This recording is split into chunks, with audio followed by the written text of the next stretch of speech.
take that sociogenic principle, the Constitution of South Africa says that education is a human right. So if you see me as a human being first, we won't even have the question about women education.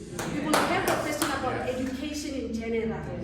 And because now when we do that, it will leave loopholes. My issue is these things threaten black solidarity. Yes.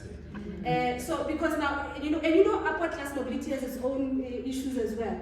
So now, you get into the, home setting and you are importing all of these harmful tendencies and frameworks.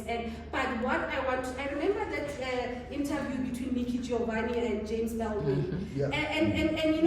She says to him, why can't you fake it with me? Fake it with me. And then he says, I can't do it. Because I don't see you the way I see him. He, in this context, is the human being. But with you, I need to lie because you don't deserve that honor. But in that sense, I think also Baldwin was also speaking about this internalized social conditioning, social psychopathology that we experience. Even without noticing, you find yourself, enriching these harmful practices and tendencies. But what we need, South Africa needs, if we say that we have the best constitution in the world, then it needs to recognize us as human beings first, before we can even go to, sisterhood, womanhood, those are intramural for me. Those are, let's deal with the question. The principle says black first, land first. And even when we come to issues of that, we are saying, because even the dialectic even feeds in how we speak about the land issue. People say we want bread. No, we don't want bread. No, I don't want the bakery.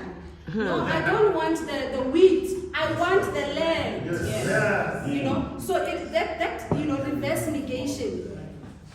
Let's go to the premise. Let's go to the scene of subjection. Call me a human being first, and then we can have a conversation. And then to answer the second question, when we think of movements, the first one I think of is the Circle of Concerned Women Theologians. But institutions are harmful. We can have a good thing, and then it's threatened by bourgeois tendencies, class sensibilities. But they're doing great work.